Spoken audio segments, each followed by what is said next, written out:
Grüezi ragazzi, willkommen and bienvenue to today's session. We have a very exciting class today, one of my actually favorite topics from back in the days in neuroscience, the involvement of the endocannabinoid system with the mechanism of learning and memory.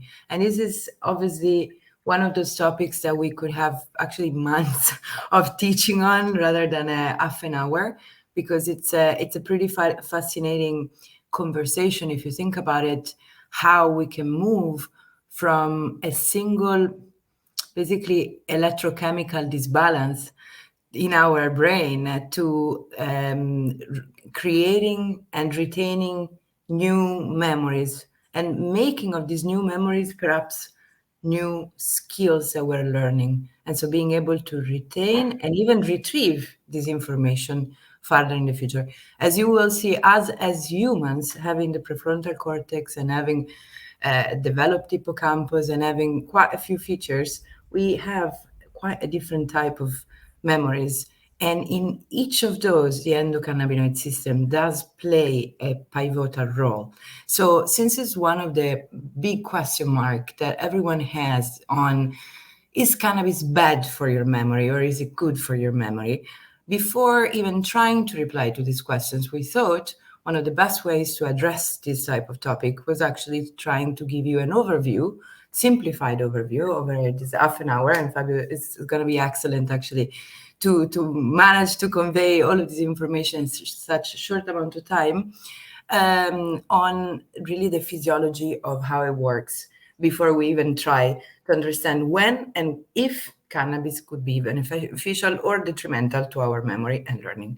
Thank you, Fabio. I won't steal you any more time, and I'll see you at the end of it. Obviously, if there is any question, you just show it in here, and we'll try our best to take them at the end. The other thing I wanted to say before I pass the mic to Fabio is that this is a sort of anticipation as well, to a pathological side of memory.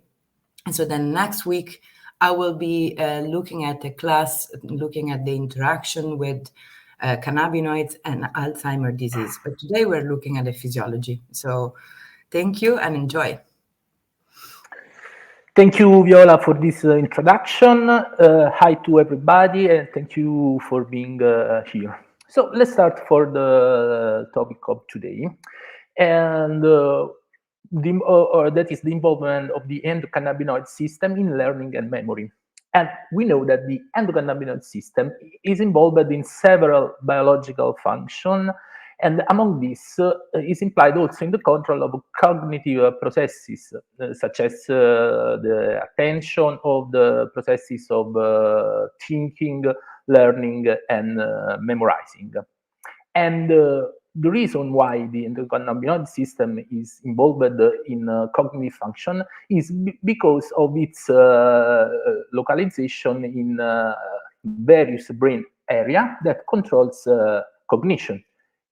And especially its component, in particular CB1 receptor, are localized in various brain areas that control both memory and learning. For example, they are expressed in the cerebral cortex that control cognition and emotional behavior, in the caudate nucleus and in the putamen that are involved in the process of learning. And obviously, they are expressed in the hippocampus. That is probably the main area of the central nervous system that control memory and learning. Now I put this slide because I would like to remember the mechanism of action of CB1 receptor localized on neurons of the central nervous system. Indeed, CB1 receptor possess a unique mechanism of action, no? Because they are expressed in the postsynaptic membrane of neurons. Indeed, differently from all the classic neurotransmitters which are located presynaptically, CB1 receptors are expressed on the presynaptic. Normally, receptor for the classic neurotransmitter are localized post-synaptically. Indeed, CB1 are localized presynaptically, and their activation decrease the release of neurotransmitter. So basically, they have an inhibitory function, but the overall effect depends on the peculiar neural pathway where they are expressed on. For example, they can be expressed on glutamatergic neurons, and in this case, they decrease the release of glutamate, that is an excitatory signal, and so they decrease the neuronal excitation. But they can also be expressed, for example, on GABAergic neurons, which are inhibitory, and so the inhibition of an inhibition can result in an excitation. So things are quite complicated, but in every case, regarding the effect of CB1 on memory, most of the studies agree that the main effect of the CB1 stimulation with exogenous compounds, such as phytocannabinoids, result in the impairment of memory. This is the effect of the exogenous cannabinoid, because the effect of the endocannabinoid system itself is slightly different. This is because, for example, endocannabinoid are produced on demand and just on specific brain region when there is a need of the action. So they are spatially and temporally regulated. Indeed, when we use phytocannabinoids, almost all the CB1 receptors are activated at the same time and for a prolonged time. So the effect of exogenous phytocannabinoid are different from the effect elicited by the endocannabinoid on memory. Also, CB2 receptors are expressed in the brain. They are expressed mainly on astrocytes and on microglial cells, but they are also expressed in various neuronal populations, such as cholinergic neuron. And also CB2 receptor can affect memory. Indeed, for example, I put this study that has been done last year in 2022, where a researcher shown that CB2 receptor expressed on cholinergic neurons can affect memory. And the effect of CB2 stimulation seems to be both protective or detrimental on memory. And this depends on the kind of drug used to stimulate this receptor and also on the dosage. Okay, now, before going on exploring the effects of cannabinoids on memory and learning, let's have a closer look to what memory and learning are. And it is it's not easy to find a clear and comprehensive definition of memory and learning. But according to various authors, we can define memory as a long-term change in behaviors as a function of experiences.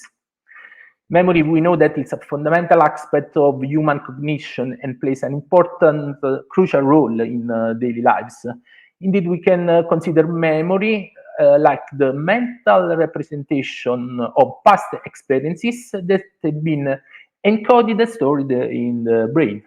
And we can define learning as the capacity to retrain and retrieve past experiences. From a biological point of view, we can also define memory as the perception of environmental changes and the subsequent changes in intracellular communication in the brain. And subsequently, we can define memory as the relative persistence of these changes.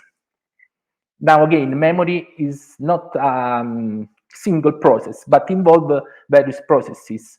For example, it involves the process of encoding, that is the process to convert information into a form that can be stored in the brain. Then there is the process of storage, by which the information are held in the brain. Then we have the process of retention that involves maintaining the encoded information, and we have the process of retrieval that involves accessing the stored information when needed. So, as we can see, there are a lot of things to consider when we talk about memory. And moreover, memory is not single, but we have various kinds of memory.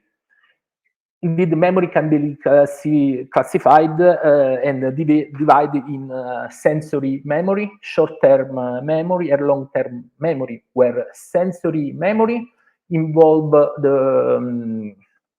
the process of retained sensory information such as sight, hearing, the smell, and the touch information.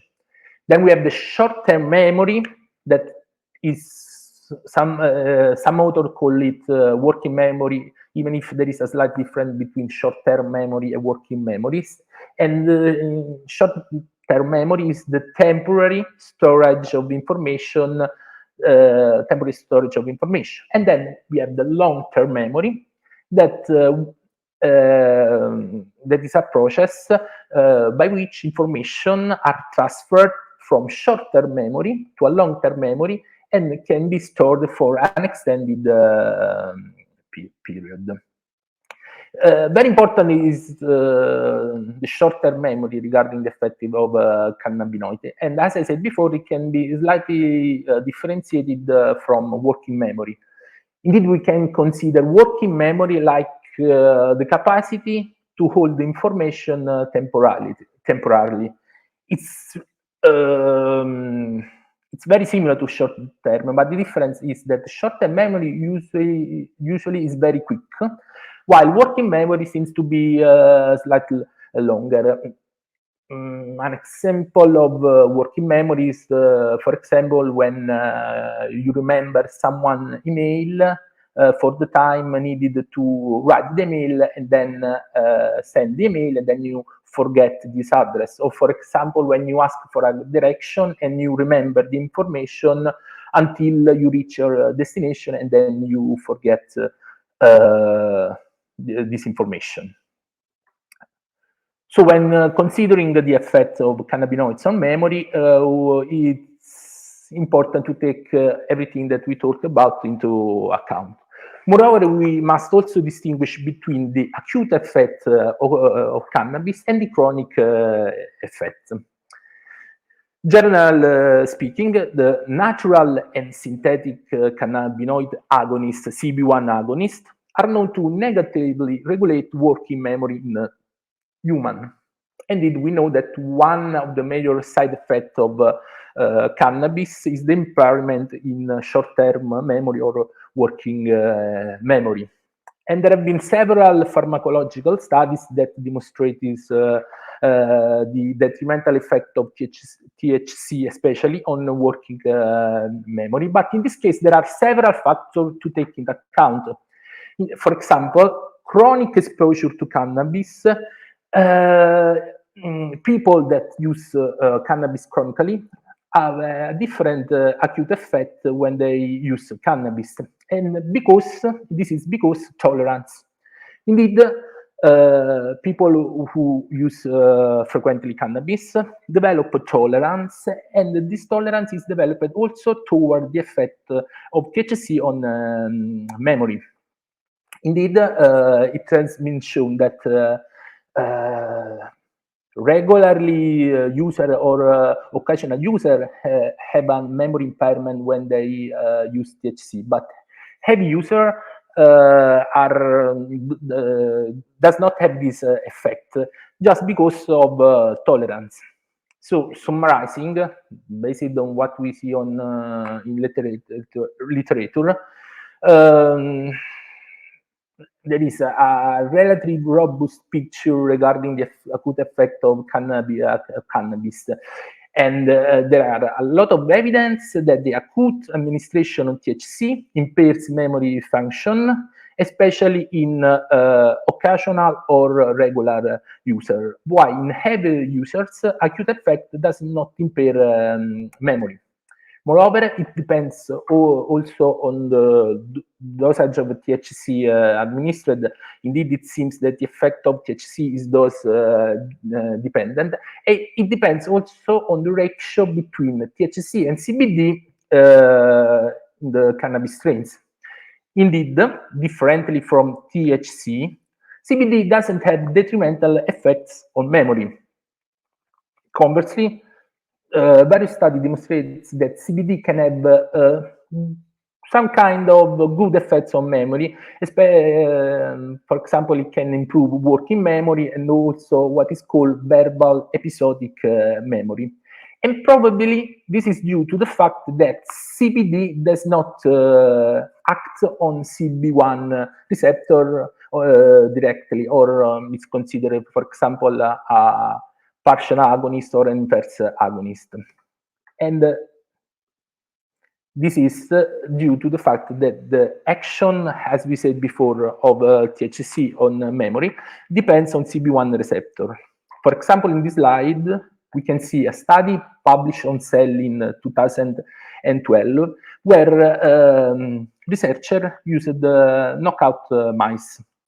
They first used mice where the CB1 receptor were not expressed on astrocytes, and they saw that in these mice there are no effects of THC on memory. Indeed, when there are knockout mice, when the receptors are not expressed on neurons, we can see this effect. So the researcher concluded that the impairment of working memory induced by cannabis and THC is due to the activation of CB1 receptor expressed on astrocytes.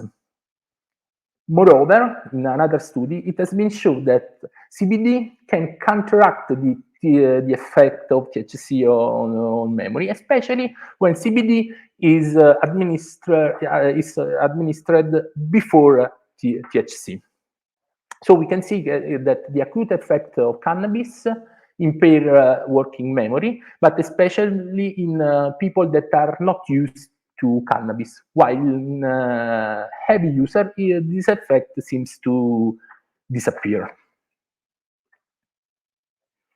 Now let's have a look to the chronic effect, and in this case things are a little bit complicated.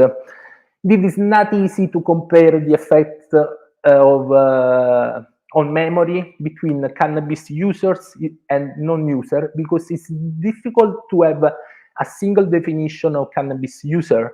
Indeed, cannabis users include former users, regular users, heavy users. Moreover, we have to distinguish between long-term and short-term use of cannabis, and it also the fact that a person starts to use cannabis early or late in life can change the results. Another factor that makes things more complicated is the abstinence period. Indeed, various studies demonstrated that abstinence can have effect on memory. Indeed, in some individuals, abstinence make them recover from their memory impairment, while in other people, we cannot see this effect. So things are not very easily to classify. But in general, the study suggests that on the long term, cannabis and THC impairs memory, especially in heavy users and people who start using cannabis early in life and consume cannabis strains high in THC. Why? On other kind of users, while the other kind of users tend to develop tolerance also towards the side effects of cannabis on memories. Moreover, we must always remember that people who began use cannabis before 18 years are more affected by this side effect of cannabis on memory. For this reason, it should be avoided to use cannabis before when people are too much young. Let's go on. Let's see just the last effect of cannabis on a particular aspect of memory, that is the memory consolidation. Memory consolidation is a time-dependent mechanism by which a temporary memory is evolved to a long-term memory and become a stable memory. Indeed, memory is not a stable process, but memory continues to mature during the time. And it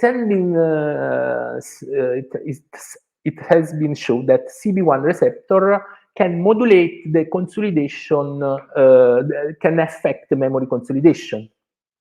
In general, the studies suggest that cannabis use, particularly when it is high in THC, can disrupt the process of memory consolidation. This can affect the conversion of short-term memories into long-term memories, potentially impacting the ability to recall information. And this process is particularly important in the process of fear consolidation. Indeed, the THC and CB1 agonists have shown to diminish fear consolidation. But more of this, CBD, cannabidiol, have a more important role in memory consolidation. Indeed, CBD alone or in strains rich in CBD, cannabis strains rich in CBD can reduce fear memory consolidation. And other study suggests that CBD can disrupt the consolidation of adversive memory and support their extinction. And this is why, for example, CBD is useful in people with PTSD because it diminishes the process of fear reconsolidation, and so it's very useful in this kind of people. And so, just to summarize everything we said until now, we can say that cannabis have a different effect on memory. Especially acute use of cannabis can impair short-term memory, and it can impair memory consolidation. This is true especially for CB1 agonist, and so for THC cannabis strains rich in THC. Moreover, cannabinoid can increase the extinction of aversive memory, and this effect that is especially seen for CBD can help people with post-traumatic stress disorder or other kind of disorders. What we have seen until now is the role of cannabis and cannabinoid in physiological state. I mean, in people that use cannabis for various reasons, but they have no cognitive impairment. The effect of cannabis on people with cognitive impairment is not is different from the picture that we see now. Indeed, it can be paradoxal, but cannabis can help people with the cognitive problem. For example, as Viola was saying at the beginning, in the next lesson, we will talk about Alzheimer. Alzheimer is a condition where memory is impaired, but a lot of studies have demonstrated that both cannabinoid, especially CBD, but also THC, can increase cognitive function in this kind of people. And also another example, people that have anxiety, when anxiety is due to particular stress, it has been shown that it impairs memory. But if these people use cannabis to decrease their anxiety, they can improve also their cognitive processes. So things are different if we consider normal people, I mean people that have no illness, and people that have some kind of cognitive impairment. That is also the reason why cannabis is useful in various pathology where cognitive processes are impaired, and this is due mainly by the effect of cannabinoids on memory, but also is due to the neuroprotective effect that cannabinoids, in particular CBD, can have on the brain. And so we must consider the effect of cannabis and cannabinoids on memory, always referring to single cases or single aspects. We cannot generalize the results. I finished my this lesson from today. I try to be fast to stay in the 30 minutes time that we have. Thank you, Fabio. It was super, super interesting. I think it's an interesting aspect to look at memory and to realize that we often think about memory like it's something bad if you lose it, if something bad if it's not at its max. So we all think we want to be some sort of Rain Man, remembering all the numbers, all the things.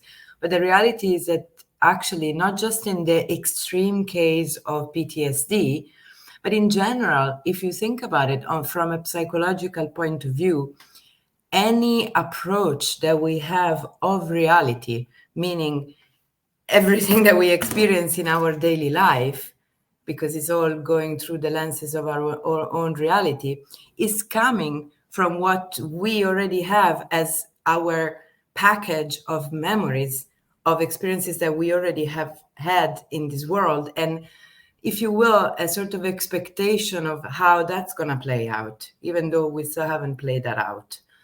And it's in this sense, I think we can look at the endocannabinoid system and its capacity to interact with this pretty substantial areas of our functioning that not just regulate our relationship to illnesses and pathology, but actually even of our behavioral and social interactions. So I wanted to open up the floor for anyone that perhaps has questions. I think the only one I see at the moment is where all of this material is going to be after this live. As usual, we have a YouTube channel, Cannabisciencia. Say, not many of you have subscribed, and I totally get it because we don't really promote that channel, but it exists. I'm starting to put my hands on it, starting to divide into playlists so all the videos are more easy to access. And this one in particular, I'm going to place into a playlist that is called Science Class. Well, you see it anyway, but the ones that we hyper focus on a topic and our science classes will end up in this playlist. Is there a different role of cannabinoids and memory during the different developmental ages? This is a really super interesting question. Yeah. As I said in a part of the presentation, the effects are different if someone starts to consume cannabis early in life or late in life. We can say that the effect on the developmental brain, I mean the brain of people under 18 years old, are detrimental. So it should be avoided, especially the recreational use. Medical use is slightly different because the dosage are clear, is not prolonged in time. I think also to go back to the if you think about it, like up until let's say 18, we are still undergoing a so-called neuronal pruning. So basically, our neurons are going to be fed by our environment, and everything we throw at them, they're going to decide what's going to be important to develop and what's not going to be important to develop to interact at best with our own environment. And what we throw at them is that I'm talking about a normal physiologic system, not in a person that has a disbalance of some sort of his endocannabinoid system through some pathology, but like a healthy individual.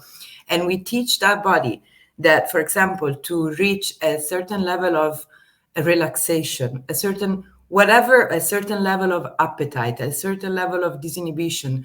I need an external exogenous stimulation of the endocannabinoid system. It's very possible that that young adult, deprived of that stimulation, is going to be having more difficulty achieving that balance endogenously. And that's why we say, well, that's why the literature confirms as well that chronic use of cannabis and cannabinoids during adolescence can create more depression and anxiety in young adults. Obviously, this is a an extreme large use, but it's pretty straightforward if you think about the mechanism. I think it's understandable that is so. It's possible that is so. And I see another last question. Do you know the difference between using essential oil, terpenes, and resin? I don't think so, because the world has forgotten that the cannabis plant has essential oils, flavones, and even alkaloids in the root. Jose, we actually hold every week seminars on a different topic. This topic was not the topic on flavonoids or terpenes, but we do have seminars as well on this topic, and so you're welcome to join us. Also, I'm a big lover of roots, although I believe the most powerful elements in the roots are actually, again, triterpenoids like fridolin, but open to debate that in the session in which we will talk actually about this part of the plant. And I think we're really done with the timing. So I would love to invite anyone that wants to participate and invite other people. I know it's a really sensitive topic. To next session, next Tuesday, same time, 5:30 Central European Time, for a session on Alzheimer's disease and cannabinoids. Yeah. I had a great question, but I can't remember it. I would like to thank Christian Gray for this comment, very appreciated. And we try to respond to all the other questions later because our time is finished. I want to say goodbye to everyone and see you next week with the effect of cannabinoids on Alzheimer. Thank you.